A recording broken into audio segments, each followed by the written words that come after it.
కేపాల్ గారు, నేను కన్యాకుమారిని. నాకు తెలీదా? తెలీదా? నేను కన్యాకుమారిని. తెలీదండి. సార్ కన్యాకుమారి సినిమా సార్ చాలా బాగుంటది, అందులో హీరోయిన్ నేను. సినిమాలు చూడలేదు కానీ మంచి మంచి డాన్స్ మాకు బ్రదర్ చూపించారు వీడియోలో. మీరు చూసుకోండి, మీరు వీడియోలు చూసుకోండి. నేను మా కేసీఆర్ గారిని అడుగుతాను. సార్ కేసీఆర్ గారు, మా సినిమా కన్యాకుమారి చూసారా? ఏం దిక్కుమాలిన ప్రశ్న, ఏం చేద్దామంటవా? అదే మా సినిమా చూసారేమో అని అడుగుతా. ఇదో ప్రశ్న నావా, నాకు అర్థం కాదు. Sorry to disturb. నేను మా జగన్ అన్న అడుగుతాను. జగనన్న, మేము కన్యాకుమారి సినిమా చేసామన్నా. డైలాగ్ చెప్పు ఒకసారి, మళ్ళీ ఏమన్నాడు? డైలాగా చెప్తాను డైలాగ్. నేనేమి పుచ్చిపోయినా పూర్తి డైలాగ్ చెప్పాలా? నేనేమైనా పుచ్చిపోయిన వంకాయ పూర్తి డైలాగ్ చెప్పదు ఏంది? అదే చెప్తున్నానన్నా. నేను పుచ్చిపోయిన వంకాయ ఫ్రీగా ఇచ్చడానికి. మళ్ళీ కొంచెం మైక్ తీసుకొని చెప్పు, బాగా వినపడుతున్నా. మళ్ళీ చెప్పాలా? మళ్ళా చెప్పు. నాకు అర్థమైందన్నా, మీరు కావాలని నన్ను ఏడిపిస్తున్నారు. నాకు అర్థమైంది. మీకు హెల్ప్ చేయడానికి ఇష్టం లేకపోతే ఎందుకన్నా మళ్ళీ అడుగుతున్నారు? నాకు షాల్వా కప్పాల్సింది పోయి, నన్ను పొగడాల్సింది పోయి, ఏంది మాటలు?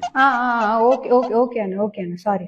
నేను నా లవ్వు పవన్ కళ్యాణ్ గారు అడుగుతాను. పవన్ కళ్యాణ్ గారు, ఐ లవ్ యూ.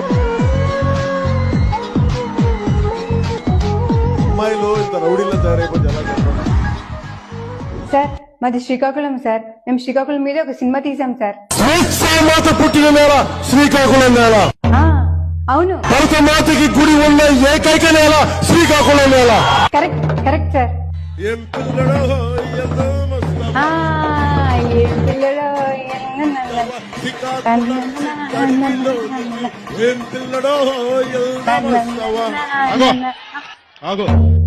అరవకు, తగ్గించు,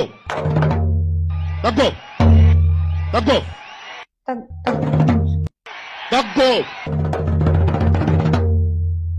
నేను మా నరేంద్ర మోడీ గారిని అడుగుతా. సార్ నరేంద్ర మోడీ గారు, నాకు హిందీ నై ఆతా, తెలుగు మే బోల్తా. మేము కన్యాకుమారి అనే మంచి సినిమా తీసాం సార్, కానీ కొద్ది మందికే తెలుసు. మీరు అందరికి తెలిసేలాగా చెప్తారా ప్లీజ్? कन्याकुमारी से देश के इस दक्षिणी छोर से जो लहर उठी है, ये लहर